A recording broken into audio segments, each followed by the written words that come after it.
Bom dia para você que é de bom dia, boa noite para você que é da boa noite, boa tarde. Se você recebeu notificação e veio assistir mais um Bate-Papo Mayhem aqui no YouTube. E hoje vai ser muito massa, porque a gente vai falar de Fernando Pessoa e as suas relações com a maçonaria, né? Você nem sabia que o Fernando Pessoa estava cheio de ligação com os Illuminati. Mas para falar sobre isso, eu chamei um cara que ele já veio aqui várias vezes e a gente estava falando antes de gravar, ele vai vir várias outras vezes, porque ele tem várias palestras fantásticas dentro da maçonaria. E como elas nunca foram gravadas, daí eu ofereci para a gente gravar elas aqui pelo Bate-Papo Mayhem, então todo mundo ganha, né? Então, de novo, mais uma vez, boa noite, meu irmãozão Valdir Silvério. Como é que você tá, mano? Boa noite, mano. Muito obrigado aí por estar aqui de novo. Terceira vez, já posso pedir música. Agradeço o convite. Espero que o pessoal goste. Dessa vez eu nem vou te perguntar da tua carreira, tá? Porque tem as outras palestras, eu vou deixar o link aqui embaixo para a galera assistir as outras palestras. Então a gente já pode ir direto para o Fernando Pessoa. Você puder contar até um pouquinho de por que você teve essa inspiração para fazer essa palestra aí atrás, só para o pessoal ter uma ideia assim, de por que você escolheu fazer esse trabalho. Não, bacana. Realmente é um personagem muito, assim, sui generis, né? Muito enigmático. Aconteceu mais ou menos uns 11 anos atrás, né?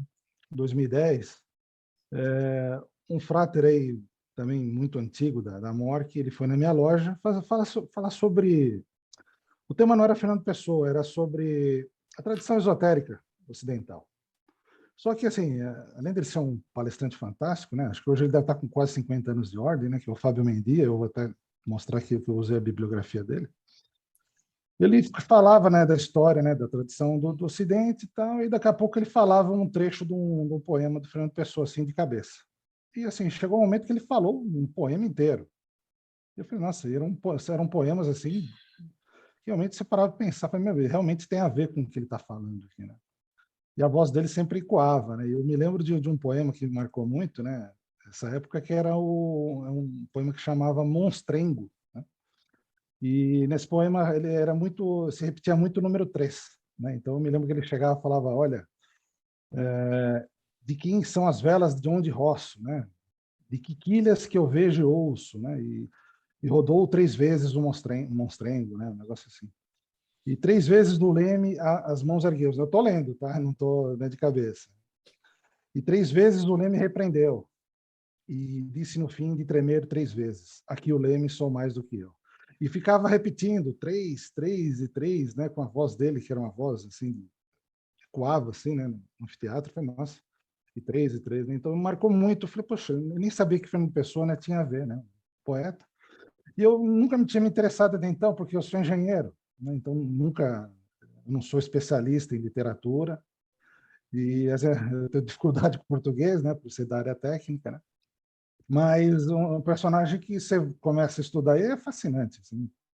E tanto até o próprio Fabien ele fala que é o maior poeta do mundo de todos os tempos. Aí, olha, eu, normalmente estou achando isso também, tá? Então, eu acabei fazendo uma compilação voltada à maçonaria, que é algo que, assim, você acha pouco, mas tem muita informação. Então, é um estudo que eu fiz, eu queria trazer aqui para todos, né, darem uma olhada.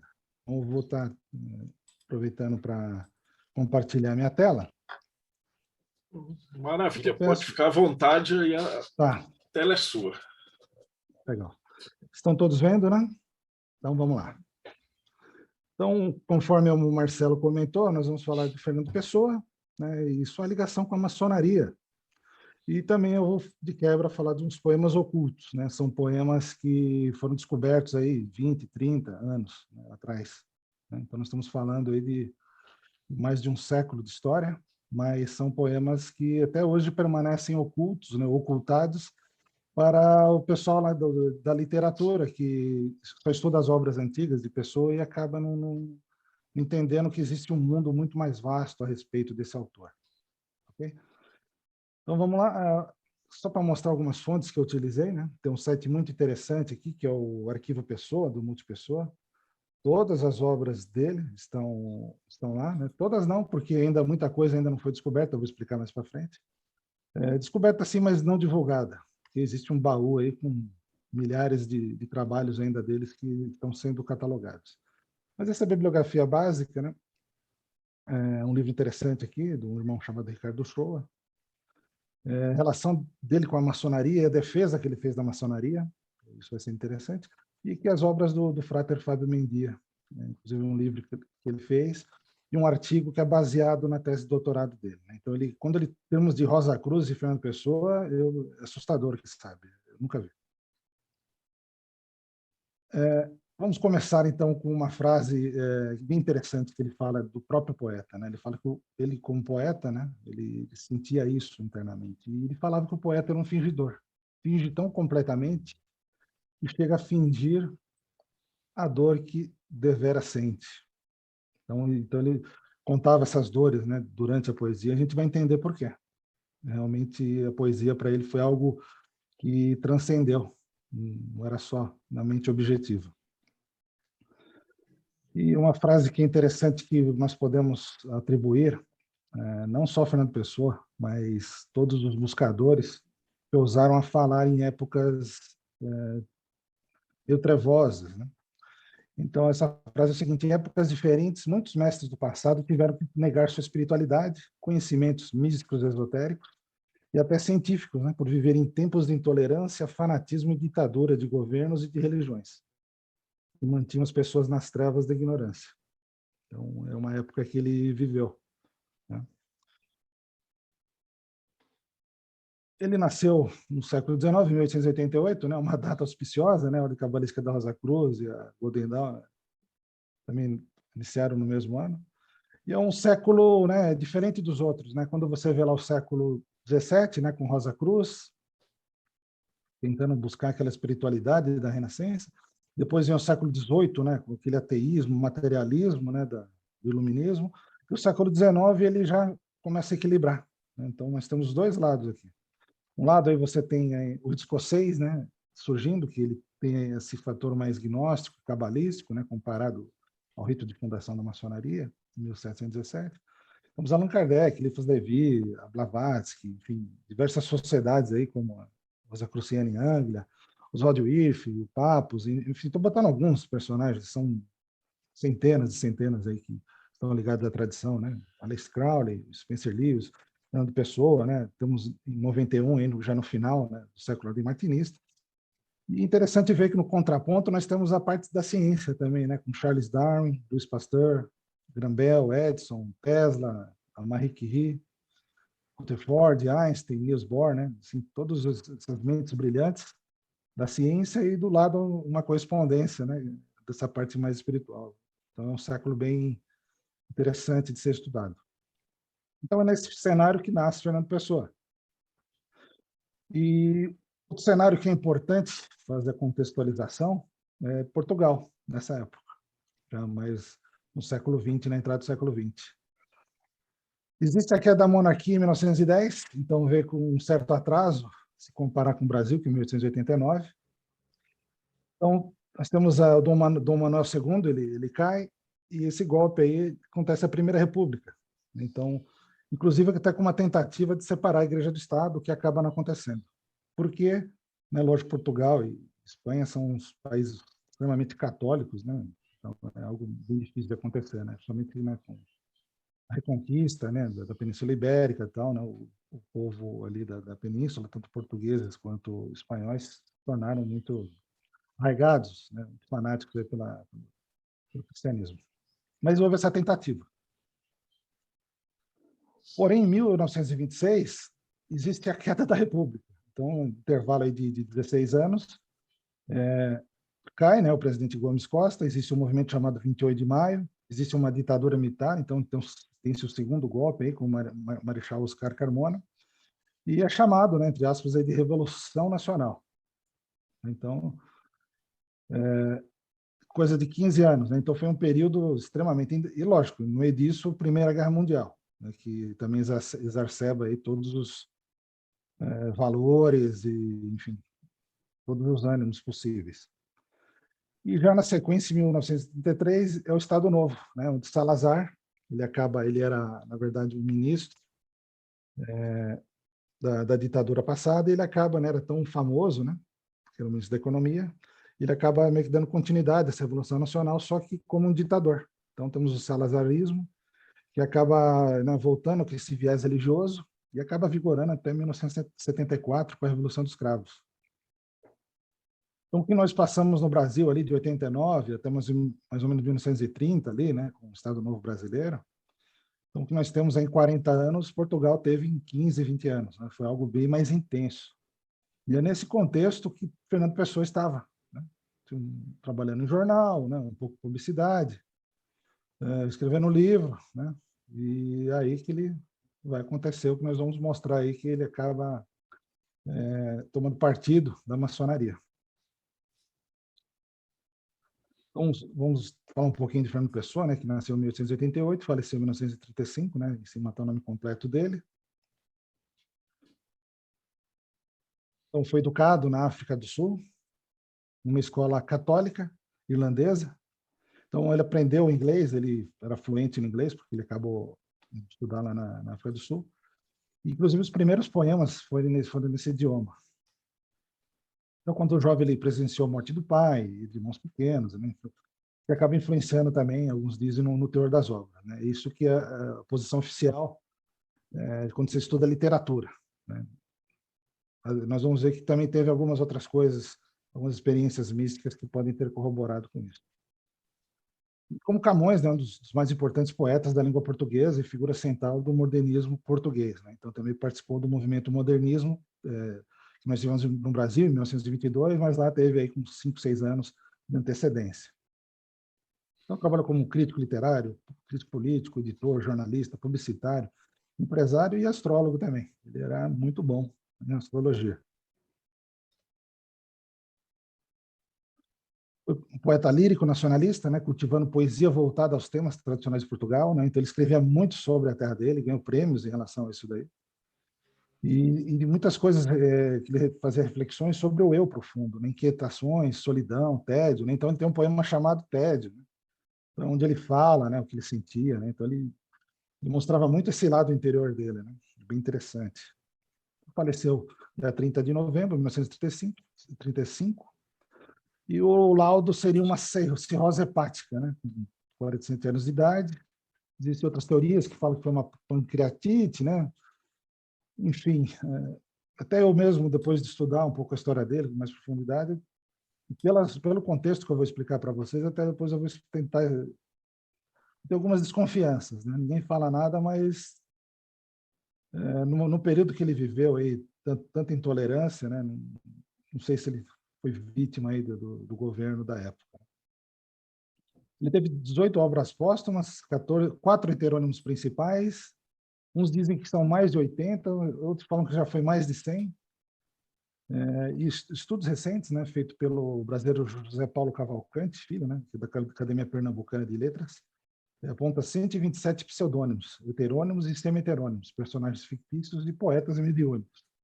Acho que se fala em mais de 200, né? Porque cada hora surge uma obra, um texto de Fernando Pessoa, né? Então, muita coisa. Ele era muitas pessoas ao mesmo tempo. Como comentei, né? Fernando Pessoa são várias personalidades, isso que deixa a obra dele mais interessante, né? E ele usava muito heterônimo. Então, vou falar a diferença de heterônimo e pseudônimo, né?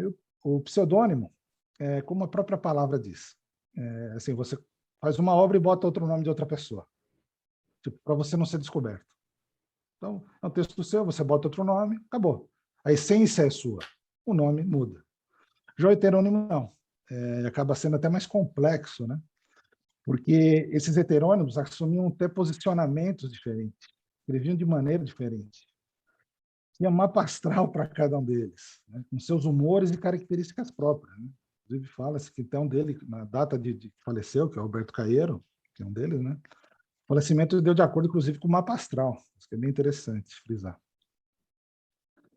E quais são os principais heterônimos, né? Como eu falei, tem mais de 100, mas os 3 principais que nortearam a vida dele, né? O Alberto Caeiro, que escreveu numa linguagem muito simples, né? Temas que se aprofundavam da natureza. E, segundo ele, o professor, ele falava que o Alberto Caeiro tinha só uma escola primária, né? Então, aquela pessoa que falava da experiência da vida, né?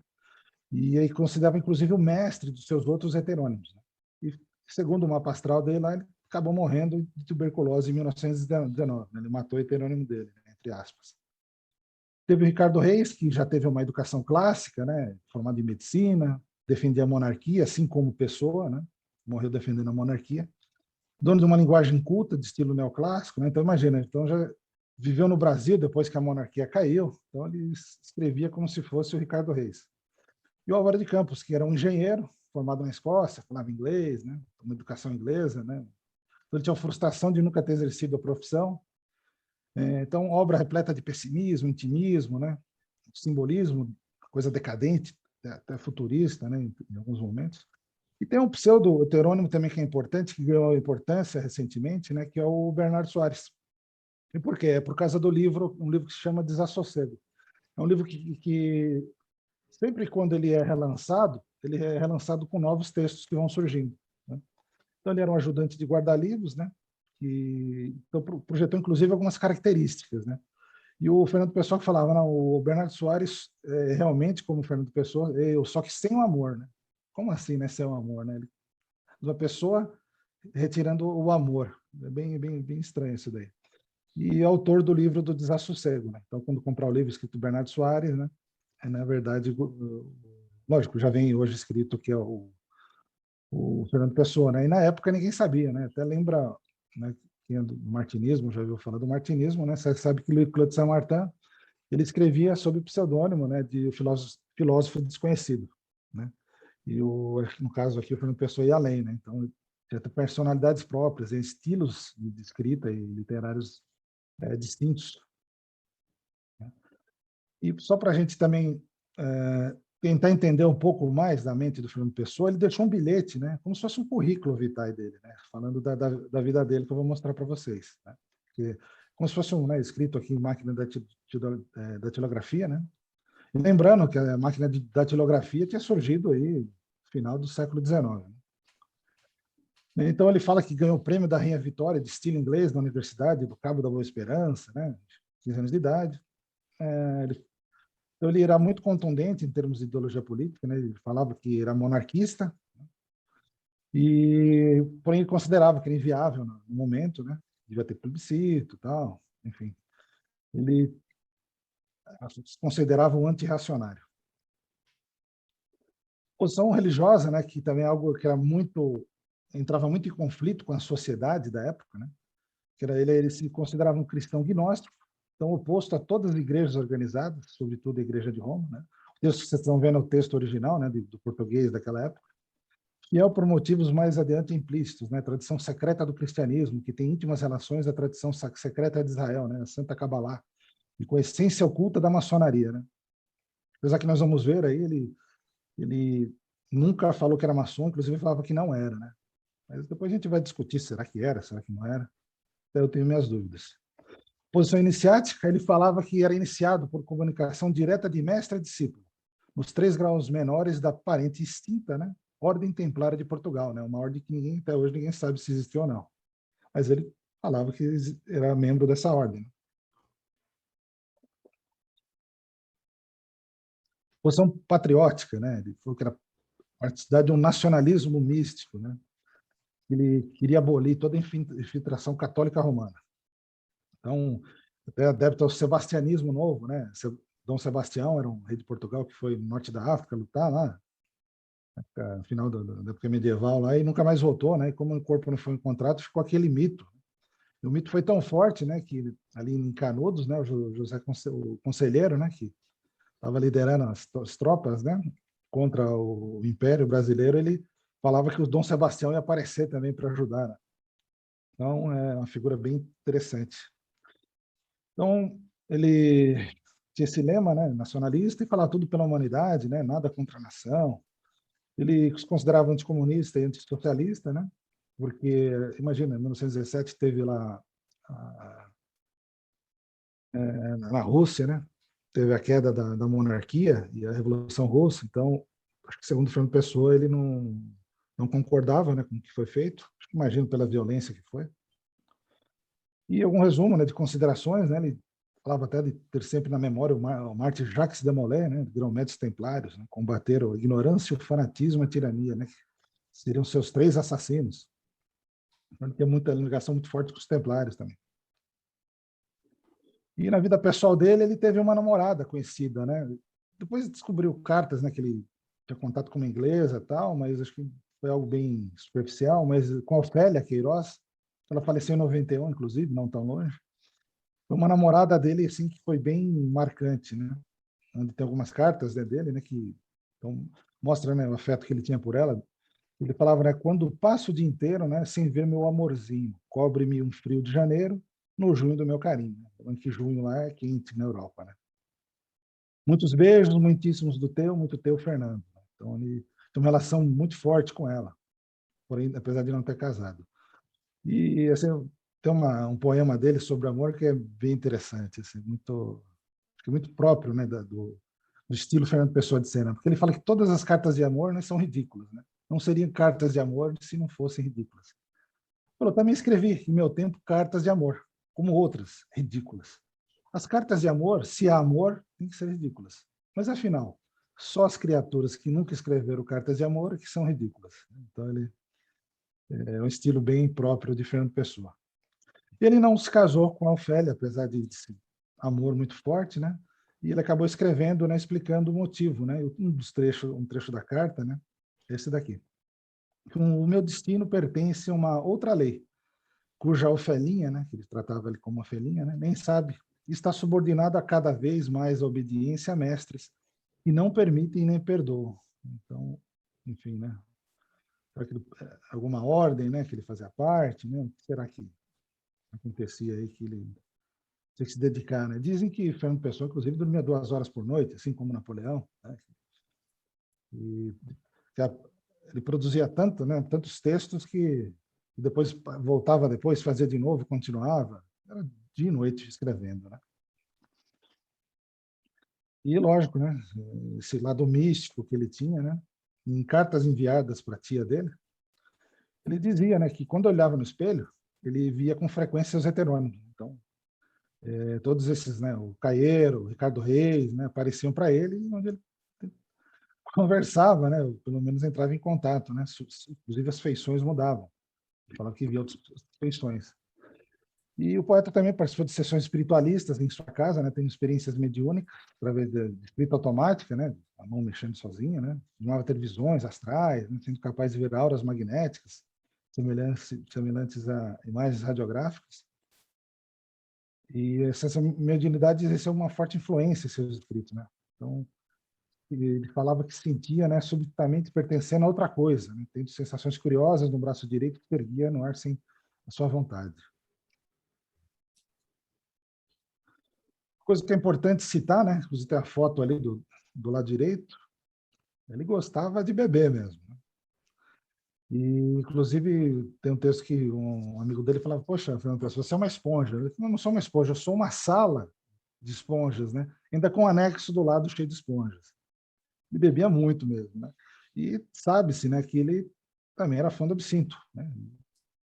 Uma bebida que na época, né? Hoje não tem, mas parece que tinha mais de 80%, né? E se você bebia, você via a fada verde, né? Aparecia e conversava com você, né? Eu nunca bebi absinto, mas não sei se aparece. Mas uma boa geração de impressionistas, né? Isso aí na Belle Époque, um pouco antes, né? Modernista, foram criativamente afetados por esse vício, né? Então, não só Fernando Pessoa, né? Então, temos Charles Baudelaire, Picasso, Rimbaud, Van Gogh, Oscar Wilde, Toulouse-Lautrec, Aleister Crowley, Edgar Allan Poe, entre outros, né? Que tomava absinto, né? Era normal. E era normal ter casas, né? Que você ia, casas de ópio, cocaína se comprava em farmácia, né? Então eram drogas assim como o álcool hoje em dia, né? Então talvez isso tenha ajudado ele a ter esses insights, né? E a absinto é uma bebida, né, de teor alcoólico, como eu comentei, 80%, né, destilada de uma planta medicinal, que é esse nome, né, de absinto, com losna e tujone. Tujone não sei o que é, altamente viciante e tem poderes alucinógenos. Tá? A bebida alcoólica é mais parecida com uma droga. E quem viu esse filme, né, do Inferno, do Johnny Depp, É bem interessante, né? Porque ele vai nessas casas aí que tinha ópio e tal, enfim. E lá eles sempre tomavam absinto, né? E eu, como se fosse um ritual, né? Você bota num copo com água, bota pelo que eu entendi lá, um torrão de açúcar e bota uma dose de absinto e bebe. E durante esse filme, né, que também tem alguma relação com a maçonaria, o Jack Stripador, né? Acho que é do Alan Moore esse filme, a obra, né? Ele é um detetive que está atrás do Jack Stripador, e a polícia também está atrás. Ele começa, toda vez que ele bebe, né, começa a ter visões, né, e essas visões ajudam ele a desvendar os crimes, né, os próximos passos com antecedência da polícia. Bem interessante. Ele também é um dos autores, né, de um projeto modernista, né, mais ou menos 1915, chamado Orfeu. E, inclusive, foi distribuído, né, no Brasil. Era uma revista trimestral de literatura, né, Portugal e Brasil, aqui do lado direito. Só que teve só 2 volumes, né? Então, o primeiro aqui, né, tinha uma mulher aqui, nua, né, com 2 velas, né, até lembrando essa carta aqui, né, dessa sedutiva. E é uma publicação trimestral, né? Só que, assim, foi rechaçada, né, pela crítica, né, como o modernismo foi, né? Foram chamados de doidos varridos, né, da geração do Orfeu, né? Teve um sucesso, porém, a falta de financiamento, né, não permitiu uma terceira edição. Tinha previsão de ter mais essa revista e acabou não tendo, né? Então, aqui, não só o nome dele, mas todos que participavam, né? Um amigo muito... Esse Mário de Sá Carneiro, um amigo muito próximo dele, que ele escrevia sobre assuntos esotéricos, o Sá Carneiro, vocês vão ver. E também o Fernando Pessoa ele se definia, né, como um pagão decadente do templo do outono da beleza, místico intelectual da raça triste dos neoplatônicos de Alexandria. Ele falava, como eles, creio, absolutamente creio, nos deuses, na sua agência e na sua existência real e materialmente superior. Ele escreveu isso em 1917. E foi um período, né, bem profícuo assim, em termos místicos, né? O Fábio Mendia, o Frater Fábio, ele fala que em 1913 a 1917 ele teve aquele, né, o início, né, do misticismo e onde ele tinha as visões, tal, né? Depois dessa data ele acabou entrando, como se diz, na noite negra da alma. Depois voltou a ser mais profícuo já depois dos anos 30. Então, ele teve um bom período aí que ficou mais amargo os textos dele. E uma curiosidade, né, que quem não sabe, né, teve a propaganda da Coca-Cola em Portugal, na época que ele acabou se tornando, trabalhando em publicidade, e ele criou o slogan da Coca-Cola, né? Então ele tomou a Coca-Cola e estranhou, ele falava, nossa, que estranho, mas depois ele acabou gostando. Então ele falou, Coca-Cola, primeiro estranha-se, depois entranha-se. E por causa disso, o governo, lá, o diretor de saúde, acabou proibindo a Coca-Cola. Falou, não, se você entranha-se porque é viciante, né? Tem cocaína. Então, só que se não tem, é enganoso. Então, ele cancelou a Coca-Cola. Durante 50 anos, a Coca-Cola foi proibida em Portugal. Só voltou em 1977, depois de 4 anos depois da queda da ditadura, né? Com essa propaganda aqui, Coca-Cola, a tal. Imagina ser um refrigerante proibido, porque os refrigerantes eram jogados no Rio Tejo. Não, é algo insano de se pensar. Então, parece engraçado, mas é o cenário que estava naquela época, de intolerância, assim, é algo assim, coisa de ditadura, né? Então, é bem interessante isso daí. A Blavatsky, né, que assim, falar para vocês dela aí é covardia, né? Mas, enfim, ele teve muito contato com as obras dela, né? Ele apreciava muito. Ele traduziu A Voz do Silêncio em 1916. Então, muita coisa ele acabava traduzindo que vinha do inglês, né, para o português.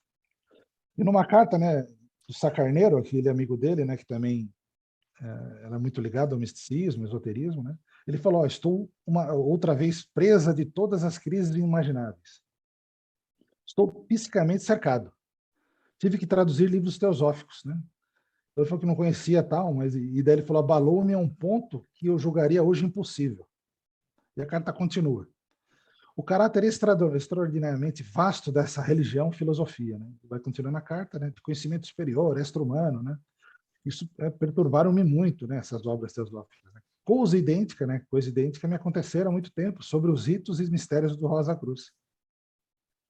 Ele falou assim que a teosofia apavora-me pelo mistério e pela grandeza ocultista, né? E horror e atração do abismo realizados no além-alma. Um pavor metafísimo, meu querido Sacarneiro. Né? Ele ficou extasiado quando leu Blavatsky. E ele era um exímio astrólogo, né?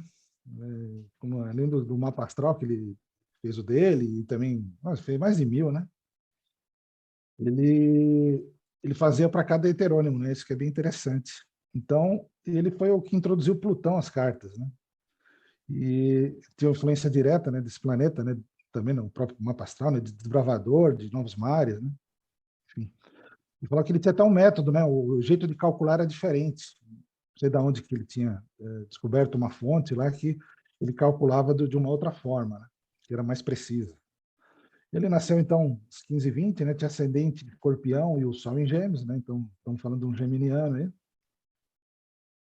E ele pegava os signos ascendentes dos 4 horóscopos principais dele, né? E dos heterônimos principais, né? O Beto Caeiro, Álvaro de Campos e Ricardo Reis, né? E cada um era ligado a um dos elementos, água, fogo, terra e ar. Enfim, né? Acabou fazendo isso para, assim, enfim, em função dos próprios textos, né, e do estilo literário que ele assumia, né, quando estava, né, usando o nome de Caeiro, Ricardo Reis, Álvaro de Campos. Então, essa astrologia, né, ele tinha também um heterônimo, né, para trabalhar com astrologia, que se chamava Rafael Baldaia, né? E ele tinha uma tabela, né, que ele cobrava honorário, né, podia variar entre 500 e 5 mil réis, né? Tem a carta inglesa aqui, né? Rafael Baldaia, astrólogo, né? Se eu não me engano, tanto Rafael como Baldaia tem ligações aqui com o signo de Gêmeos, né? Não fui atrás dessa informação, vi no texto que eu estava vendo. Né? E daí ele fala assim, ó, se quer um horóscopo de experiência, eu não sei o que seria experiência, talvez algo bem mais simples, né? 500 réis. Aqui está escrito, breve resumo com ligeiras considerações sobre o teor geral da vida. Né? Se é completo, já é 2.500, né? Vamos ter uma leitura detalhada. E um horóscopo detalhado seria 5 mil réis. Então ele vendia isso daí com o nome de Rafael, ninguém sabia quem era, né? Eu descobri depois da morte dele. E uma coisa interessante, né, que ele mandou uma carta, né, para Alan Léo, né, lá da Inglaterra, né, solicitando uma mapa astral de Francis Bacon. Né? Então era alguém que tinha tinha acesso, né, esse mapa astral. Esse seria o mapa astral de Ricardo Reis. No fundo, é até pequeno aqui. Dá para ver onde está o Sol aqui, parece que é Leão, mas enfim. Ele fazia o mapa astral tudo na mão, né? Não é agora que você tem o site lá e já sai automático. Então, ele rezou mais de 1000 horóscopos, né? Então, desde Robespierre, Aleister Crowley, Guilherme II da Alemanha, Dom Sebastião, Lord Byron, né? Dom Carlos de Portugal, Salazar, Mussolini, Chopin, Oscar Wilde, até de Shakespeare. Então, ele era bem versado aí na astrologia. Tanto que ajudou ele a conhecer a Aleister Crowley, né? Então, aí está uma suposta foto que sabe se realmente é verdade ou não. Então, seria que o Fernando Pessoa jogando xadrez, o Aleister Crowley, né? Sabe que ambos gostavam, né? Eram xadristas. E a visita que Aleister Crowley fez para Fernando Pessoa em Portugal, fala que essa foto seria uma evidência, né, desse encontro. Então, não sei se é verdade. Tem gente que diz que é, tem gente que diz que não é. Então, em 1929, né, Pessoa escreveu a editora e publicava os livros de Crowley, né, para corrigir o horóscopo que o mago havia feito de si próprio. Né? Então, ele viu o horóscopo do próprio Aleister Crowley e corrigiu, e mandou avisar. Falou, vocês da editora, vocês avisam o Crowley que está errado. E escreveu, ó, se tiver a ocasião de comunicar, né, como provavelmente terão, com o Sr. Aleister Crowley, pode informá-lo que o horóscopo dele não está correto. Ele mandou supostamente correto. E logo em seguinte o mago respondeu, atrevo-me a dizer que sua suposição está bastante certa. Ficaria muito contente se me desse alguma informação sobre minha situação atual. Então imagina, né, o Aleister Crowley, né, com toda a fama dele, alguém de Portugal lá, que era desconhecido na época, né, em corrigir o horóscopo dele. Né? E o Fernando Pessoa acabou fazendo a tradução em português do livro de Crowley, Hino a Pan. Existe também a história, né, que não sabe se é verídica, né, que durante o funeral de Fernando Pessoa, amigos entoaram, né, esse hino à Pan, né, o hino à Pan na ocasião da morte dele. E, normalmente eu mostro aí o Crowley, né, para quem não conhece, né, quando eu faço essa palestra na maçonaria, mas, enfim, né, é membro foi da Golden Dawn, né, fundador, líder cofundador, líder da OTO, né, tem Astro Argenton, então ele apareceu em músicas, né, de Raul Seixas, Ozzy Osbourne, Bruce Dickinson, né, tem na capa lá, inclusive de Sgt. Peppers, do Beatles, né, chamada Besta 666, Homem Mais Perverso do Mundo, enfim, coisas daí, né. Faze tu queres, que é de ser a lei, né, supostamente um investimento dele na maçonaria, porém dizem que não é a maçonaria regular, enfim, não sei se realmente é ou não. E aqui vestes de Rosa Cruz, imagino que seja na Golden Dawn, eu não sei, faço parte. E o fato interessante que aconteceu, né, quando o Crowley, né, foi visitar o Fernando Pessoa, aconteceu na Boca do Inferno, que fica em Cascais, né, 30 quilômetros de Lisboa, né, que é essa região, sabe? Tem uma caverna aqui embaixo, né, então dá para ver que é algo bem, você olha assim, impressiona, né? O que aconteceu? Foi dado que Crowley foi assassinado, se jogou, foi empurrado aí desse penhasco, e quem fez isso teria sido um agente do Vaticano, né? Saiu nos jornais, em todo lugar. Então, o que aconteceu, né? Ele estava na época com a esposa, a namorada dele, que seria a Mulher Escarlate, e inclusive tem uma placa que foi colocada em 2000, né? Que relembra o fato, né? E ele tinha deixado uma carta, né? Que falava: não posso viver sem ti. Daí fala: outra boca do inferno, né? Botou um pouco espanhol aqui. Apanhar-me-á não será tão quente como a tua, né? Então mostra o ano qual que era, só em balança, enfim. Então o trecho da carta, né, que ele fez, né? Isso está lá, né, em Cascais, e saiu nos jornais, né? Inclusive no Diário de Notícias e Notícias Ilustrado. E lógico, o Fernando Pessoa atrás disso, né? Isso, lógico, isso foi somente uma simulação, ele não chegou a morrer, né? Mas saiu no jornal aqui, ó, imagina, primeira capa aqui do Notícias Ilustrado, né? Alice Crowley, Mistério da Boca do Inferno. E também lá na Inglaterra saiu num jornal, né? Aleister Crowley murdered, foi assassinado, né? Foi empurrado e falava que seria aí um agente do Vaticano. Mas depois, um mês, um ano depois, ele foi encontrado na Alemanha lá com a namorada dele, a Mulher Escarlate. Então foi algo que foi feito aí para dar notícia no jornal, né? Acho que eles combinaram, né? Então, vamos ganhar um dinheiro com a situação. Enfim, é bem interessante. A própria Lisboa, né, se for analisar, né, tem um artigo, um site maçônico aí que não revela nada, né, pode ser dito, sobre alguns simbolismos, né, que existem, né? E como está na internet, pode falar, né? Então você pode ver aqui no próprio Rio Tejo, aqui, né, na Praça do Comércio, tem duas colunas aqui, né? Daqui é de um filme do Fernando Pessoa, né, que mostraria ele aqui olhando, né, para essas colunas. E maçonicamente poderia resultar a junção de lis com boa, né? Cidade com sacralidade, né? Lis seria a flor de lis, e boa seria a água, né? Associada à identificação das colunas do Templo de Salomão, né? Enfim, Boaz, Jaquim. Então tem muita simbologia na cidade que vai mostrando nesse site aqui, né? Inclusive chama freemason.pt, até em inglês. Então aqui um símbolo do pelicano, né? Que aparece na cristandade em geral, né? Mas também na maçonaria, né? Não é um símbolo maçônico, mas ele aparece também, né? Na Rua do Ouro, que nesse site eles falam: pô, será que é aquele aperto de mão maçônico secreto? Né? É um aperto de mão normal, né? Não sei se seria maçônico ou não, mas estaria na Praça da Figueira. Enfim, tem várias coisas, né? Então você vê que a cidade também ela tem a sua própria simbologia.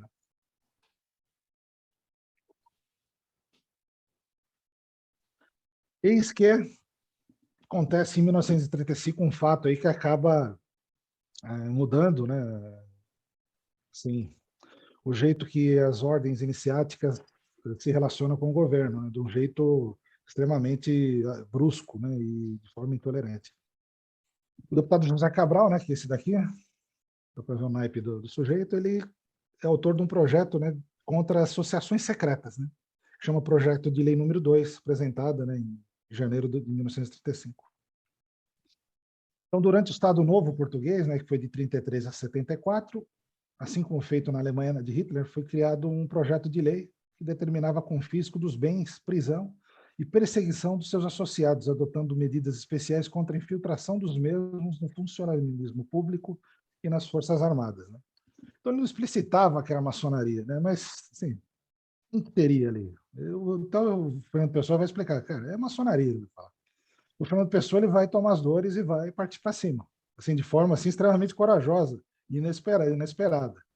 Porque até então, o Fernando Pessoa ele era desconhecido.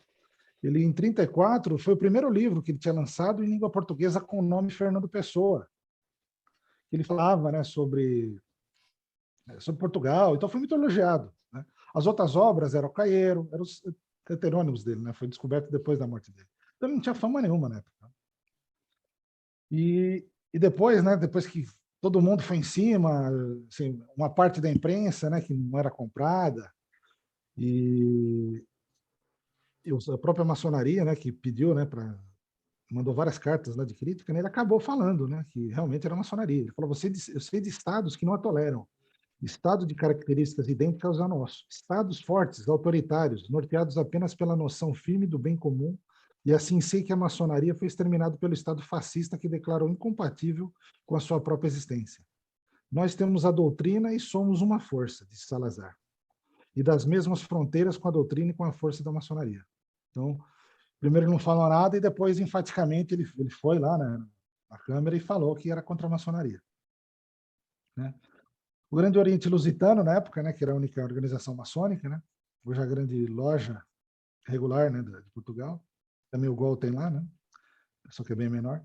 Então, ele era militar, inclusive, né, o grão-mestre, né, ele se posicionou contra, é lógico, né, fez uma carta aberta, né, ao presidente da Assembleia, né, mas mesmo assim não deu certo, né, então ele acabou até apresentando a demissão, né, com medo de ser perseguido.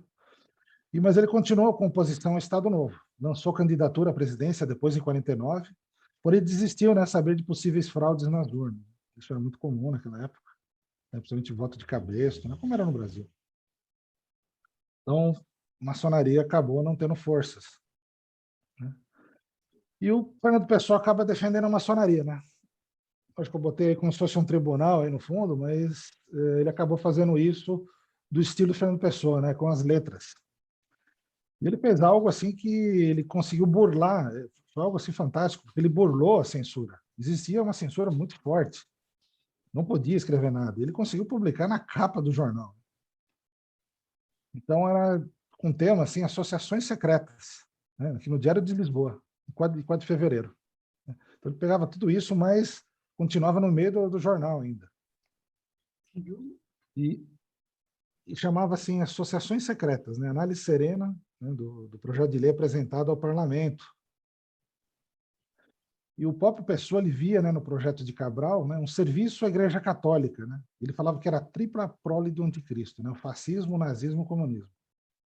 E apresentou o projeto, né, o senhor José de Cabral, né, se não é dominicano, deveria sê-lo, de tal modo que o seu trabalho se integra em natureza como em conteúdo nas melhores tradições dos inquisidores. Eu já estava tratando aí o deputado, né, como um inquisidor. Agora você imagina fazer isso em época de ditadura, né? Eu já posso desde já denunciar, né, José Cabral, uma associação secreta, né, o Conselho de Ministros, né? Imagino que seja conforme STF, enfim, não sei. De resto, tudo de sério, de importante, se faz em reunião nesse mundo, faz secretamente, né? Então, pô, então não é só a maçonaria, né? Qualquer reunião de condomínio aí que você vai bater na porta, pedir para entrar, se você não é morador, você não entra, né? Então, enfim. Ora, no nosso país, caída há muito tempo em dormência, a Ordem Templária de Portugal, desaparecida a Carbonária, não existe à parte outra possível loja martinista mais do que 2 associações secretas dessa espécie. Uma é a maçonaria e outra é essa curiosa organização que um dos seus ramos usa o nome profano de Companhia de Jesus. Estava se referindo, acho que, ao Opus Dei, né? Enfim. E ele foi enfático, né? Eu não sou maçom, nem pertenço a qualquer outra ordem, né? Não sou, porém, antimaçom, pois eu sei do que o assunto me leva a ter uma ideia absolutamente favorável da ordem maçônica. A maçonaria não é uma organização secreta, é uma ordem secreta, ou com plena propriedade, uma ordem iniciática. Né? E continua a defesa, lógico, né? Não nesse tribunal, como vocês estão vendo, mas é como se fosse. Né? No texto dele lá no jornal ele falava, né? A maçonaria compõe-se de 3 elementos: o iniciático, por qual secreta, o fraternal e o elemento que chamaria de humano. Né? Então, ele fala, mas secreta porque eram os mistérios antigos, né? Os segredos dos mistérios antigos, né? Incluindo dos cristãos, né? Que se reuniam em segredo para louvar a Deus. Né? E mesmo para distinguir dos profanos, tinham forma de reconhecimento, né? Toques, palavras de passe, né? No cristianismo primitivo era assim, eles se identificavam fazendo o símbolo do peixe, né? Do ictus, né? Então, o próprio cristianismo já teve sua fase secreta, né? Isso não tira o brilho ou, né, vai ser algo ruim, né? É questão de sobrevivência. E ele também ele tenta apelar, né, para as ligações com a Inglaterra e países onde a maçonaria era forte. Né? Então, ele lembra, olha, na Inglaterra, o Duque de York, o Duque de Kent, Príncipe de Gales, né, os filhos, né, todos são maçons, todos estão na maçonaria, né? Então, Portugal vai perder uma ligação muito forte, né? Ele tentou alertar isso, né? Tanto hoje que os Duque de Kent, de York, enfim, são membros da maçonaria. E toda a maçonaria gira, né, em torno de uma ideia, né, que é a tolerância, ou seja, não impor dogma nenhum, né, deixando pensar como entender.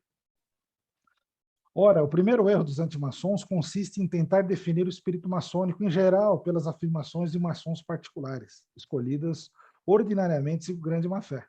Acho que isso não acontece só com a maçonaria, né? Com qualquer ordem, né? Às vezes um cara lá faz uma coisa errada e você tenta... Ah, tá vendo? Olha a ordem lá, né? E, assim, vai embora. Esse texto é muito grande, vale a pena ler.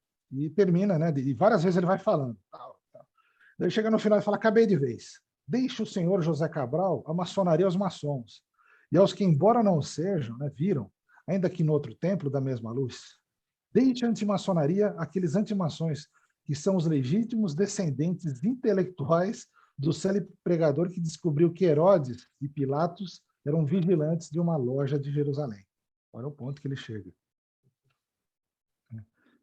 Então, agora imagina, nesse contexto que eu passei, de ditadura, de pessoal perseguindo Coca-Cola, um cara que vai defender a maçonaria em público do nada.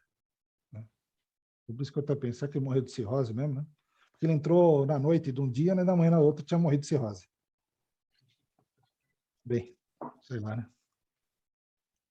E ele acaba recebendo críticas pesadas, inclusive sem botar, sem autor. A maioria delas não tinha autor em todos os jornais de Portugal. Né? Uma delas é essa, né? No Dança das Horas, que o título Um Poeta e o Papão. E que papão, maçônico. Então, nesse texto, né, no resumo dele, está assim, o senhor Fernando Pessoa trocou o mistério das rimas pelo das ordens secretas, iniciáticas. Falou no das ordens templária, carbonária e maçônica. Também se referiu, né, entre aspas, às lojas martinistas. A mensagem vem envolvida em um ar tão petulante que torna, infelizmente, um poeta distinto, né, infelizmente, um poeta distinto em um prosador ridículo. Vá lá a gente se fiar em poetas, ora sebo. Deve ser um ora pois, não sei. Expressão de Portugal. E num outro jornal, né, Lia Estirada, aí o cara falou que era Tomás Ribeiro, né, que ele era pró-Salazar, inclusive. Lia Estirada a página que traçou o Diário de Lisboa, um dos seus costurados pregões de competência própria e uma defesa da maçonaria. Página triste, errada. Ela foi enlutar o setor mental para quem o nome de Fernando Pessoa representava. Né? Então, e só levou paulada, né? E deu, no outro jornal tava, o título era O Profano Ignorante. Ó santa ingenuidade. O senhor Pessoa deplora cordialmente a ignorância da maçonaria dos antimaçons, que desconhece totalmente o assunto maçonaria, e particularmente a ignorância da imprensa chamada católica. Vai falando. Ele fala, onde erros se acumulam sobre erros, né? Ele encerra assim. E aos erros se junta a má vontade, a mentira e a calúnia. Essas novidades que também não tem autor. Né? E o Fernando Pessoa faleceu 8 meses, né, sem poder, né, de acordo com a censura, tudo que ele tentava publicar depois ele não conseguiu. Então não pôde responder publicamente às críticas que recebeu. Inclusive até, né, o próprio José Cabral respondeu ao Fernando Pessoa, num texto chamado Chove no Templo, né, e publicado na Diário de Lisboa e também na Voz. Aí ele teve todos os jornais para para contra-atacar. Ele acaba chamando o Fernando Pessoa de mimoso anfíbio, que faz referência aos protocolos dos sábios de Sião, né? O Sião aqui, né? Existia uma conspiração judaica maçônica para dominar a Europa, né? E todo mundo acreditava, né, que era verdade, né? É tipo a Guerra dos Mundos, né, que Orson Welles lá falava no rádio, e o pessoal saía com o carro de casa pensando que estava sendo invadido por extraterrestres, né? O protocolo Sábio de Sião acho que foi um pouquinho parecido, aí, talvez em menores proporções, mas realmente muita gente morreu por causa disso. Ele afirmava que a maçonaria causa a ruína de todas as instituições tradicionais, a derrocada de impérios poderosos, um desequilíbrio político e que desse aglomerado de destroços surgiram pela sua mão. As novas formas políticas do liberalismo e da democracia, a queda da monarquia e tantos outros crimes. Então, Fernando Pessoa apanhou. Então, acabou surgindo uma lei aí, né? Essa lei desse projeto, né? O projeto 2 virou essa lei aí, 1901. E todos os bens de sociedades abrangidas pela lei, né? Que era a maçonaria, passaram para a Legião Portuguesa, que era uma milícia. O Palácio Maçônico foi confiscado e tornou quartel dessa Legião Portuguesa, já em 1937. O Grande Oriente Lusitano, o GOL, né? Manteve-se clandestinamente, né? Então, raramente se encontravam. E parece que só 2 lojas aí não abateram colunas, ou seja, não fecharam. E continuaram. Né? Uma de Lisboa e uma de Coimbra. Né? Eles não fecharam. Até aconteceu a Revolução dos Cravos, né? E foi revogada essa lei em 1974. Né? Aí a maçonaria volta a funcionar. E 4 anos depois a Coca-Cola entra em Portugal. Olha que coisa. Incrível. Então, 40 anos decorridos, né, a liberdade de associação regressa a Portugal e com ela a maçonaria volta a ter permissão legal de funcionar. E nesse slide aqui, para mostrar como que a imprensa até hoje, ela não é só imprensa, né? Ainda é uma maçonaria muito estigmatizada. Se no Brasil eu já acho que é, né? Lá acaba sendo ainda bem mais. Uma vez estava vendo um vídeo no YouTube sobre a maçonaria de Portugal e assim, um sujeito lá estava num prédio e filmava, né? Os irmãos entrando lá. Acho que não tinha muito símbolo, né? Acho que não se caracterizava como loja. Né? E ele ficava narrando, assim, olha só, o maçom entrando aí. Ah, mais um. Olha o outro, depretou a mão dele. Estão entrando no templo. O que será que estão fazendo? Né? E assim, o pessoal entrando no templo. O tempo todo, acaba o vídeo, você fala, caramba, e o cara lá desesperado. Eram maçons entrando num templo. Falei, meu Deus do céu. E esse jornal chamado O Diabo, né? Olha, de 2019, né?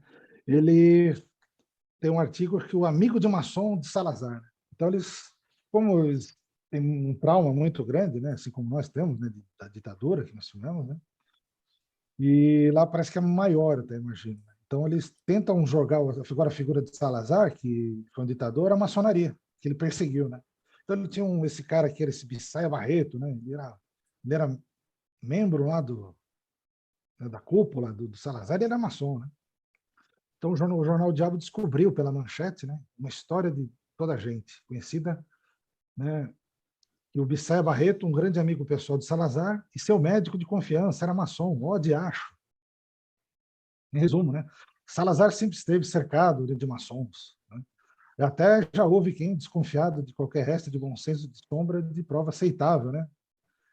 Se atrevesse a se declarar também um iniciado, né? Será que ele era ou não, né? Enfim, o diabo. Só que deve ser notícias populares lá de Portugal. Inclusive, tem um livro chamado Salazar, o Maçom, onde esse Costa Pimenta, né, eu não tive acesso, né, não achei em PDF, nesse livro não tem no Brasil, pelo menos não achei, né? Ele tem todas as provas que o Salazar era maçom. Né? Perseguiu, matou todo mundo, mas era maçom. Estranho. Então ele sustenta essa tese, né, que discursos. Então ele compara discurso de Salazar e tenta comparar com literatura maçônica. Então é um não iniciado, um profano tentando comparar banana com laranja. E, segundo ele, há provas circunstanciais, mas não decisivas. Né? Então, pô, ele faz o livro inteiro para falar isso. Né? Pelo menos esses trechos eu consegui pegar. Então, ele falou que... Mas é uma coisa interessante, né? Que ele não consegue provar porque os nomes dos irmãos na época não eram os nomes reais, eram nomes iniciáticos. E ele acha que o nome Pombal seria o nome de Costa Pimenta, de Salazar. Então, isso me acendeu Então, se você vai procurar em lista de maçons Fernando Pessoa era maçom, você não vai achar, né? Então, a loja maçônica Revolta, né, o nome de uma loja maçônica, jamais abateu colunas, nunca fechou, né, durante essa ditadura, né, até hoje. Então, agora existe essa moda, né, pegar né, pessoas que são odiadas lá em Portugal e tentar dizer que são maçons. E essa antimaçonaria é muito forte, né? Olha o jornal aqui, ó. Tal e qual chama esse jornal aqui, né? Enfim, falando, olha, eles são da maçonaria. Então, um cara aqui é artista, outro é do governo, outro não sei da onde, né? Bota a foto no jornal, como se tivesse, né? Como se fossem criminosos. Estranho, né? Olha aqui, nosso setor da sociedade, né? 1995, né? E tem esse diário aqui, e juiz acusa a maçonaria de controlar a justiça, né? Então isso deve vender muita notícia, né, em Portugal, não sei. Porém, né, você fala, pô, tão recente, né, 2021, né? Quem acessar aí, botar maçonaria Portugal, né? Projeto de lei vai estar lá aqui. Então, outro projeto de lei aí que quer identificar os maçons, né? Até botaram isso daí, né? Será que quer identificar os maçons como judeus, né? Bota um triângulo, né? Assim como os judeus ali nos campos de concentração, só pode ser, né? Então essa está adiado até o momento, né? A votação do projeto para estigmatizar o membro da maçonaria. Então, todo mundo tem que dizer que é maçom agora. E até o Opus Dei está preocupada, né? Porque também eles vão ter que falar, né? Mas aí, né? Como se fosse aqui a Inquisição voltando, né? É bem tempos sombrios. E a história, né, da antimaçonaria em Portugal é antiga, né? Inclusive com a Inquisição. Tem um maçom suíço, né, chamado John Custos, ou Custoso, enfim, não sei pronunciar, né? Ele foi pego pela Inquisição em Lisboa, né? Ele estava na Inglaterra, foi para Portugal, ele lapidava, né, pedras preciosas e foi denunciado em 1742, olha quanto tempo, né? E ele foi condenado, né, pela Sé Apostólica, né? E de acordo com a bula do Papa Clemente, em 1738, que quem era maçom tinha que ser perseguido, tinha que ser excomungado, né? E foi chamado de herege, né? Ele cortava diamante, era um artesão, né? Então ele foi torturado por meses, condenado a trabalho forçado por 4 anos. A Inquisição teve acesso aos rituais simbólicos, os 3 primeiros graus da maçonaria. Roubou dele, né? Essa tortura foi repetida 3 vezes, né? Ele fala, né, nesse livro aqui, Os Sofrimentos de João Cousteau pela Maçonaria. Saiu na Inglaterra esse livro, depois que ele voltou para a Inglaterra. Acabou escapando. E ele falava que foi para um calabouço, né? E quando eles destroncavam os braços, né, médico vinha para botar de volta, né, para ele continuar a sessão de tortura. Ele, depois recuperado, ele conseguiu sair dessa tortura e foi para a Inglaterra. Bem, eu vou dar agora uma palhinha, alguns poemas, né, relacionados às ordens iniciáticas, né, e são poemas que foram descobertos, né, praticamente assim, anos 80, anos 90, né, que acabaram vindo à tona, né, e são provenientes de quem, né, do seu baú pessoal. Então, existe um baú, né, com milhares de escritos de diferentes pessoas, todos fora de ordem. E esse baú pessoal, né, ele tá, né, tem mais de 27 mil folhas. Então, ele escrevia de 22 horas por dia. Poesia, prosa, texto de filosofia, críticas, manuscritos indecifráveis, datilografados. É muita coisa, né? E isso está sendo resgatado. Por isso que o livro do Desassossego, cada hora que ele é lançado, né, tem textos que aparecem, né? Porque ele botava a letra D em cada página. Então, o D de Desassossego, daí o pessoal vai olhando e vai só acrescentando. Então, cada vez que lança o livro, ele tem mais páginas. E hoje está guardado na Biblioteca Nacional de Lisboa, então a equipe, né, tentando decifrar, né? Então, muita coisa aí, né, inédita, e muita coisa relacionada à obra iniciática, né? Outro dia eu estava vendo até uma mulher aquelas mulheres que ela lê muito livro e fica depois fazendo resenha de livro. Eu acho que ela chama Tatiana Feltrin. Ela falou desse livro do Desassossego e ela fala meia hora, assim, bem bacana, ela conta e tal. E daí ela fala, vou citar alguns trechos. Ela cita vários trechos. Então, um trecho que ela cita e não se toca, que ela citou, fala de uma iniciação, assim, que só está lá escrito, né? Então, quem é iniciado vê que está falando de algo de iniciação, ou esotérico, né? É bem interessante. E quem gosta só de literatura passa batido. É um texto comum. Bem bacana. Então, ele tem um poema chamado Iniciação, né? De propósito, botei o posto das iniciações lá na Quinta de Regaleira, em Sintra, né? Eu nunca fui, mas falam que é muito interessante, tem uma história muito bonita por trás. vai descendo, enfim, tem todo um aspecto esotérico, mas eu não conheço, eu pretendo ir para lá. E é um texto muito interessante, né?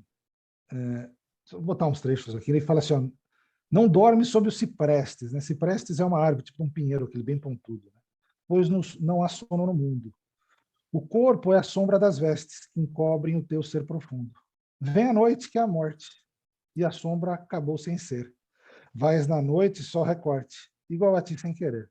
Mas na estalagem do assombro, tira-se os anjos a capa. Segue sem a capa no ombro, com o pouco que te tapa. Então arcanjos da estrada despedem-te e deixam-te nu. Não tem vestes, não tem nada, tem só teu corpo que és tu. Por fim, na funda caverna, os deuses despedem-te mais. Teu corpo cessa, alma externa, mas vê que são teus iguais. O texto continua, no final ele fala: a sombra de tuas vestes ficou entre nós na sorte. Não está morto entre ciprestes. Neófito, não há morte. Então, um texto bem significativo, né? Falando sobre iniciação, né? Não só uma iniciação formal, né? Uma ordem iniciática, né? Mas é a grande iniciação nossa. E ele falava, né, que são 3 caminhos da iniciação: emoção, vontade e inteligência, enxofre, sal e mercúrio, né? Ele vai falando que a emoção adquire-se por imersão de qualquer religião, né? Essa iniciação pode ser feita, né? E pelo misticismo que há nela. E a iniciação pela vontade adquire-se pertencendo a uma ordem. E a iniciação pela inteligência faz solitariamente, sem contato fluido ou sólido com qualquer religião ou ordem. O único contato é aquele, angélico, com superiores incógnitos. Já dá a dica aí, né?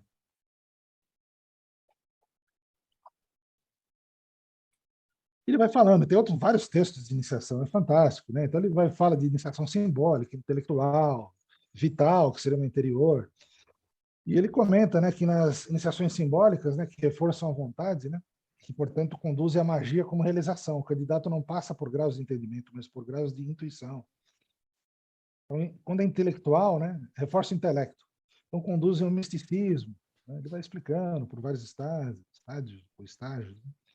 E iniciação vital, que é interior, reforça a emoção, conduzem à alquimia como realização.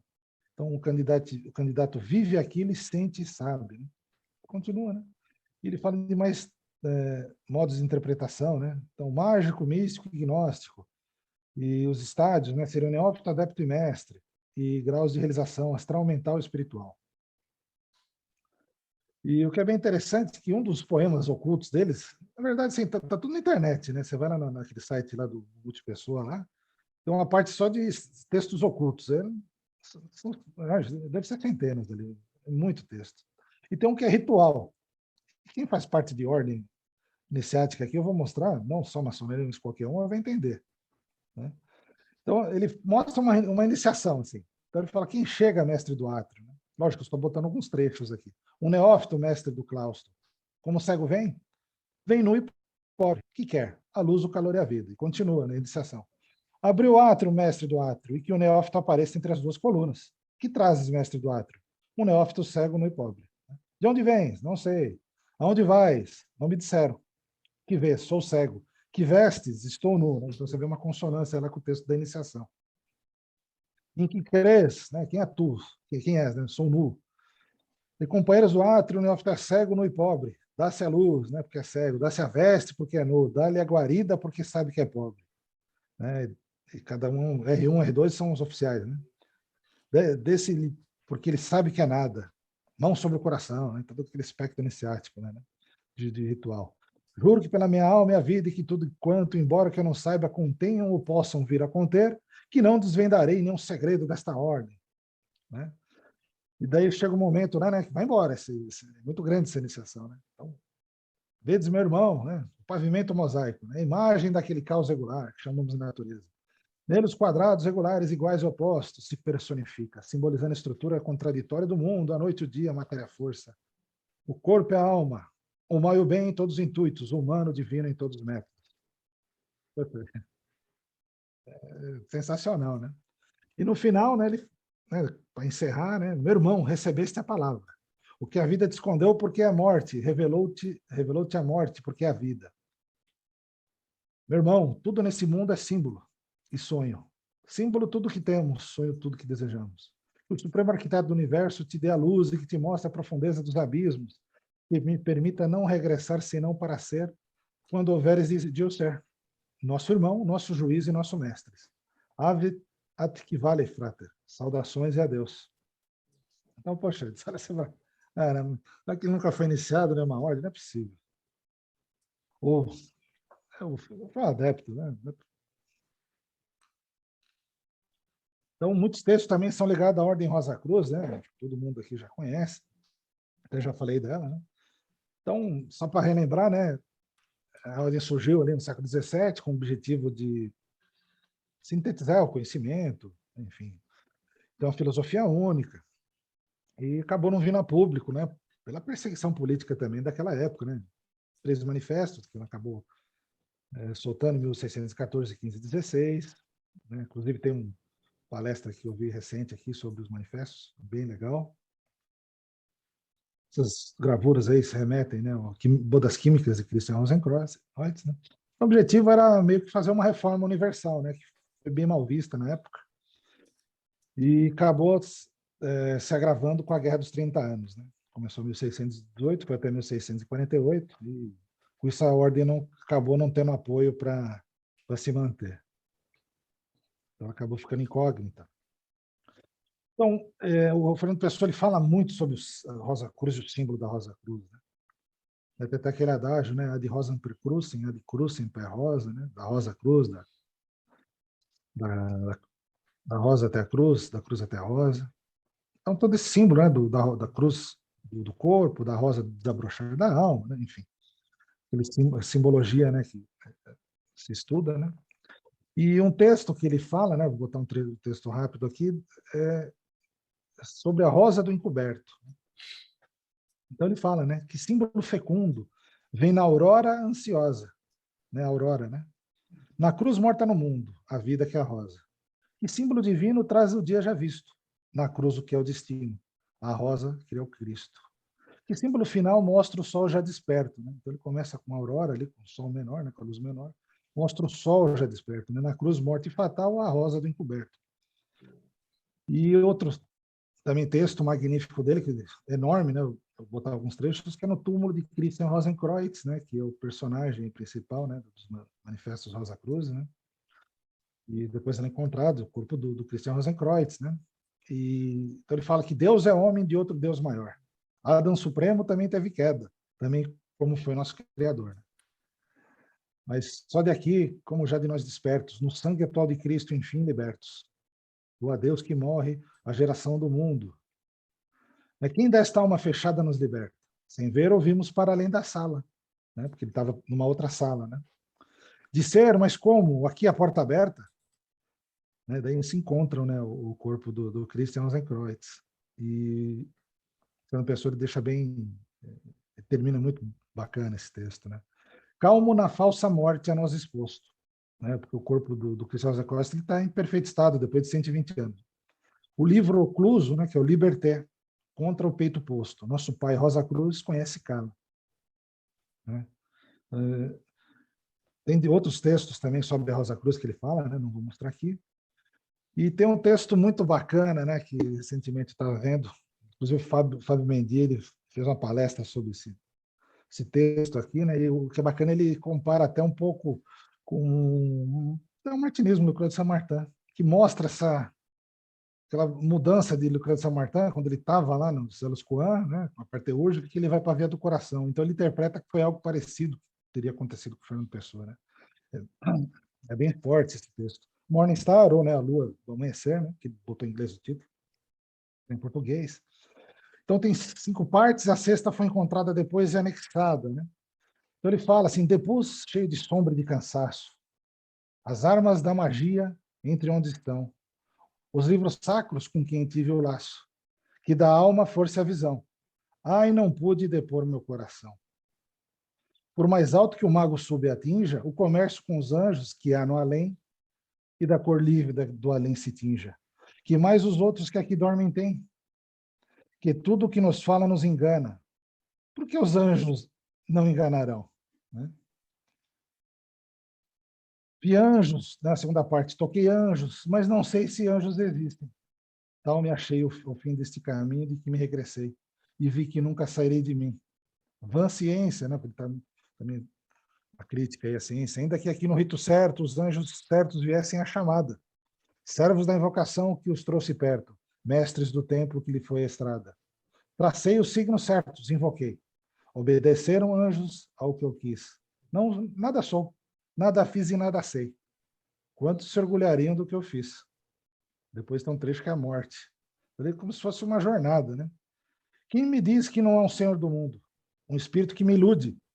Quem me diz que quanto mais no incógnito me aprofundo, mais de ilusão e de erro não me inundo? Tudo me é obscuro, ainda que com destreza. O caminho das sombras me ilumine, as 10 luzes divinas da Cabalá. Mas é parte da purificação. Meus pés pisam a câmara do meio. Minhas mãos tocam o que os anjos são. Já de onde estou, percebo o limiar do íntimo sacrário. Sinto o ar do interior silêncio tocar meu seio. E rasgam-se os olhos do coração. Daí tem o último texto, né, que estava lá, né, ele estava inacabado, né, até então. Quebrei a pedra cúbica do altar, e a pedra cúbica abriu-se em cruz. Quebrar o altar? Então a mim quebrei. Então em sangue sobre o centro da cruz me derramei. E ali, sacrificado ao sacrifício, exausto nulo, senti meu enfim, aquele coração que era fictício. Consegui.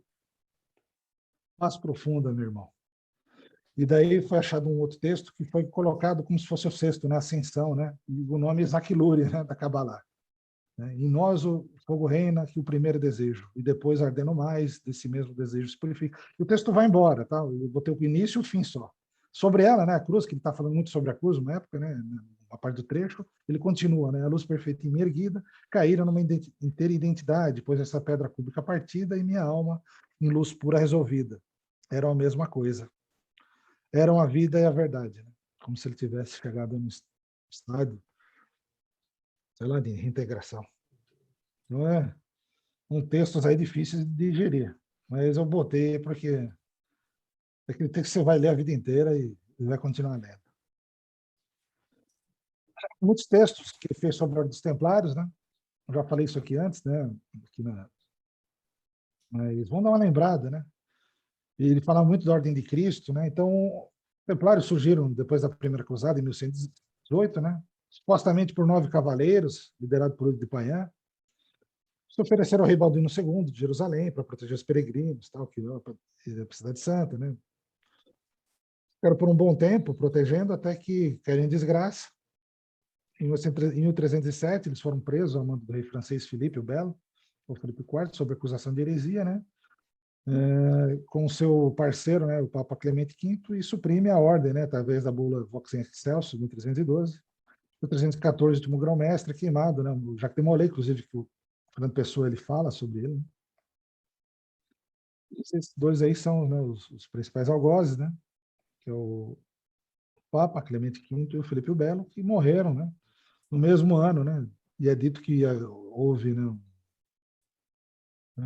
na hora da morte, da fogueira, né, ele ameaçou, né, que o Felipe o Belo, o Guilherme Nogaré e o Papa iam morrer no mesmo ano. Como se fosse uma maldição que aconteceu, né? Enfim. E a Ordem de Cristo também, que ela acabou em Portugal, né, absorvendo, né, os templários fugitivos, né, os que estavam lá. O rei Dom Diniz, ele acabou criando essa Ordem de Cristo através de uma bula papal, né, porque eles precisavam, né, lutar contra os muçulmanos que estavam lá, né, os mouros, através da Reconquista, né, que foi acontecer séculos depois.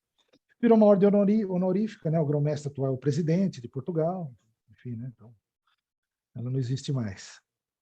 A Ordem de Montesa, lá na Espanha, né, temos grandes navegações também, com símbolos da Ordem de Cristo, né, aqui temos quadro aí do lado esquerdo, Pedro Alves Cabral, que seria membro da Ordem de Cristo, o grão-mestre, Cristóvão Colombo, que não era, mas o irmão dele era da Escola de Sagres, então ele teve um contato muito forte. E ele também escreveu muitos textos sobre a Ordem Templária, né? Tanto a Ordem de Cristo como os Templários. E ele falava que nas doutrinas secretas dos Templários Existem 4 segredos, né? O primeiro era contido nas cores, branca e na bandeira preta dos templários, né? Que seria através dos signos de Virgem, Escorpião, do Zodíaco. E o segredo do grau de mestre. E segundo, né, contido na cruz vermelha, ser a encarnação de Cristo, né, a cor vermelha. E a chave não só de toda a religião cristã, né, senão também da verdadeira origem histórica por trás das alegorias. Então, o terceiro segredo estava na colocação da cruz, que era na esquerda sobre o ombro. E o quarto nos graus, né, que era o segredo da cavalaria.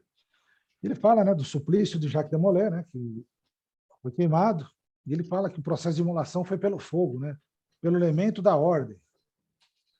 E a fogueira em que foi queimado o grão-mestre Jacques de Molay foi o lume que ateu o incêndio que até hoje ardemos. E que a Ordem de Cristo não tem graus, templo ou rito, né? Não tem insígnia ou passe. Os cavaleiros não precisam se reunir, nem se chamar. Conhecem-se sem saber um dos outros. Falam-se sem o que propriamente se chama linguagem. Né? Algo parecido, apareceu umas cartas em Paris, na época do Rosa Cruz. Né? Não se entra para a Ordem de Cristo por nenhuma iniciação, ou pelo menos que possa ser descrita em palavras. Ele falou que quando o discípulo está pronto, o mestre está pronto também. E conforme ele colocou naquele currículo que eu comentei, que ele fez lá, né, explicando quem era o Fernando Pessoa, né, ele falava, né, ter sempre na memória o Mártir Jacques de Molay, grão-mestre dos Templários, e combater sempre em toda parte seus 3 assassinos: a ignorância, o fanatismo e a tirania. Isso é bem bacana. Fez um poema São João, né? Vamos ver o que fala esse poema aí, né? Essa aqui é de Quermesse. Então, muita coisa desconhecida na tua vida, tens muita sorte, e ninguém sabe da partida. Que em 1717, né? Tu fizeste a igreja constituída. Olha só que legal. Está eu bem sei cansado com a igreja, com o que a igreja se intromete, com tua vida e teu divino fado. Desceste mansamente à terra, perfeitamente disfarçado, e fizeste entre os homens da razão um milagre assinado. Né? E fala do São João de Verão, né? Então ele está falando de São João Batista, né? Não do evangelista, porque verão lá em junho, julho. Né? Fundaste a grande loja da Inglaterra, e eu a julgar-te até católico, e tu sais-me maçom. E vai, são trechos, né? Não tem toda a poesia aqui, mas que teu sorriso doure quando estudo, e teu cordeiro me faça sempre justo e verdadeiro. Contra todas as fórmulas do mal, contra tudo que torna o homem precário. Se és maçom, sou mais do que maçom, eu sou templário. Esqueço-te santo, deslembro o seu indefinido encanto. Meu irmão, dou-te o abraço fraternal. A linguagem aqui é totalmente maçônica. É incrível. Ele vai falando do segredo maçônico, né? Então, como ele não era maçom, então ele não está revelando nada. Então, é um segredo da vida. Não de ritual, é do que se relaciona. Né? Os graus maçônicos comunicam aqueles que o recebem um certo espírito de entendimento e da intuição, que atua como uma espécie de chave mágica dos próprios símbolos. E segundo o Fernando Pessoa, que falava que não era maçom, que o segredo da maçonaria simplesmente era, né, o segredo é que todas as religiões são igualmente verdadeiras, e dizer que Júpiter ou Jeová é não dizer coisas diferentes. Deve haver, portanto, tolerância com todas as religiões. Um maçom pode ser tudo menos ateu. Isso está dito nas Constituições de Anderson, olha só. Ele fala também um pouco do Templo de Salomão, né, que para ele, né, ele seria a alma humana, né, a expressão interna suprema. O mestre H é morto pelos 3 assassinos. O mundo, o desejo dos outros. Né? A carne, que é o desejo de si. E o diabo, o desejo de mais do que si. Né? E é esse o último golpe mortal. A grande obra é elaborar em nós, no sentido estrito pessoal, a transmutação do chumbo, né? Do nosso ser perecível, né? No ouro, de alquimia, né? Do nosso ser que não perece. Ele teve óbito aí, né? Alguns meses depois, né? Do que ele escreveu, né? Será que ele bebia muito, né? Mas ele morreu assim em menos de 24 horas de cirrose. Então foi um enterro assim que foi meio ignorado na época, né? Das pressas, né? Então ele foi internado, né, no dia anterior, né, dia 29, dia 30 faleceu, né, por crise no fígado. Falou que era cirrose hepática. E falou que nos últimos momentos, né, ele estava com amigos, ele falou, né, que ele pede os óculos dele, né, e clama por seus heterônimos, né. Essa última frase escrita no idioma, né, qual foi educado, que é o inglês. Né? Ele fala, I know not what tomorrow will bring. Eu não sei o que amanhã trará. Aí falece. E eu termino com essa reflexão sempre, né?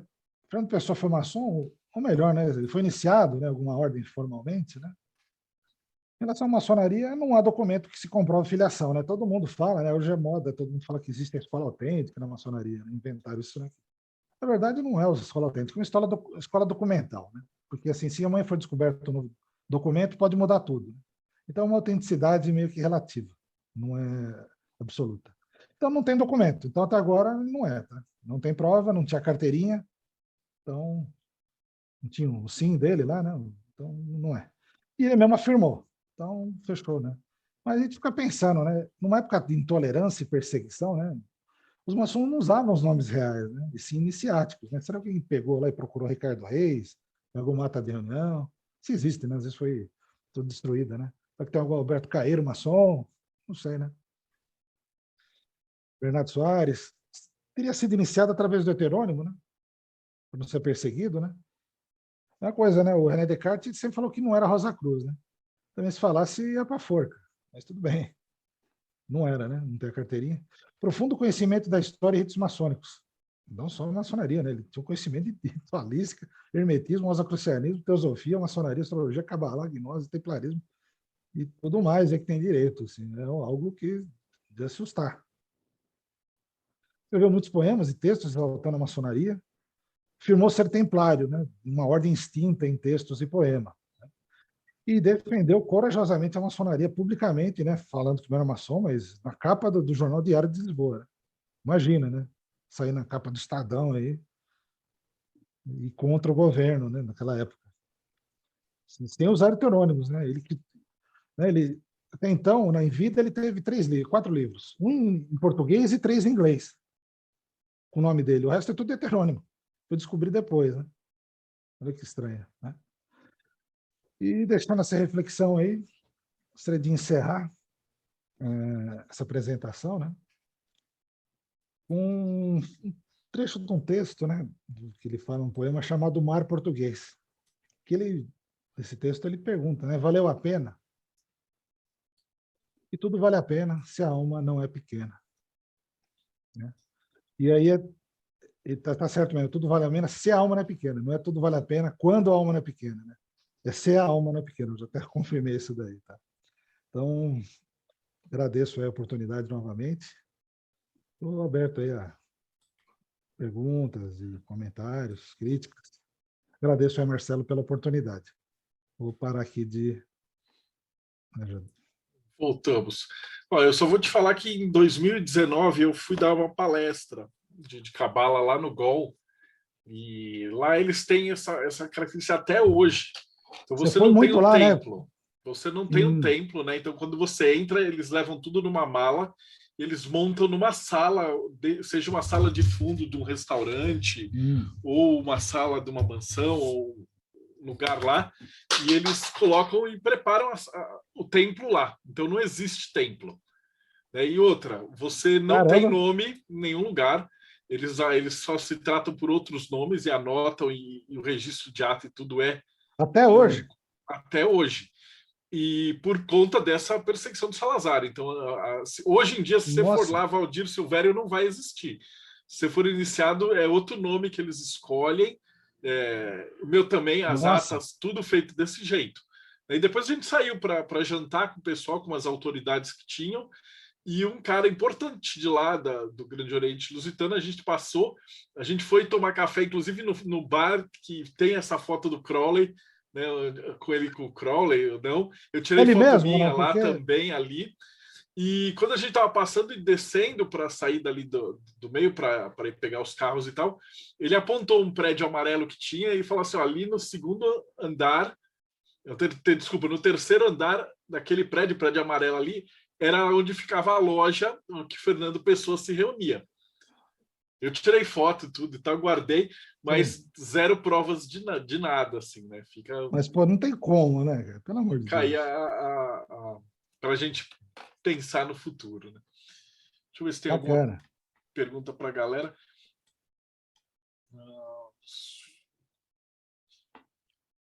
o irmão aí perguntou: esses poemas ocultos que ele escreveu são todos espalhados entre os seus heterônimos?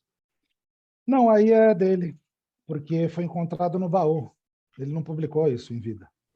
Ele não Esses são publicou, poemas né? ocultos, né? São todos do baú. O que ele publicou em vida são os heterônimos, né, que depois descobriram que era ele, né, por isso que ele ficou famoso, porque ele tinha só um livro em português quando ele morreu. Ele descobriu que os outros heterônimos tinham dezenas de livros. Daí falou, não, é a mesma pessoa. E aí que ele ficou, daí se criou um mito, né? E agora, né, com o baú, que foi encontrado depois, começou ainda a estar se... E daí encontrou todos esses poemas ocultos, né, falando de maçonaria, Rosa Cruz, que surgiram nos anos 80 e anos 90. Mas ele não, como não publicou, ele não usou heterônimo, não. Era Fernando Pessoa mesmo. Eu estou com um pedido do Abenilson para compartilhar a bibliografia ou fontes consultadas. Então, Valdir, depois eu pego com você. E aí, quem está Apesar que assistindo está no aqui vídeo também. Tá tá ali no no vídeo começo, eu também, botei mas ali. aí Tá, eu pego o link com você, eu coloco tá, embaixo aqui para o tá bom, pessoal tá que bom. for clicar, que estiver assistindo depois. Então, Valdir, eu só tenho que te agradecer de coração. Foi maravilhoso, assim, eu vi várias coisas. Dá para ver muita coisa que assim de grau alto, né, das ordens, né? Então não era um jeito de um profano, um goteira saber esse tipo de coisa. Então, eu acredito muito que, apesar de não ter nenhum registro, não tem como um cara de fora, sem internet, sem livro, sem... se fosse hoje em dia, você fala, pá, o cara vibra. Mas naquela época, cara, não tinha como você ter acesso às coisas que estão descritas nos poemas, né? Então, te agradecer novamente. Eu vou me despedir da galera que está aqui, depois a gente abre as câmeras aqui para a gente bater um pouquinho de papo com você. Mas, de novo, brigadão de coração. Você sempre vai ter as portas abertas aqui. Eu vou te chamar de novo para a gente gravar essas outras palestras tuas, que tudo isso tem que ficar guardado no YouTube, né? Não tem como. Então, galerinha, brigadão por ter ficado com a gente. E a gente se vê de novo. Não esquece, dá like, segue o canal. E dá uma olhada que a gente está com mais de 200 palestras e entrevistas de todos os assuntos esotéricos que vocês puderem imaginar. E a gente se vê aí de novo no próximo Bate-Papo Mayhem.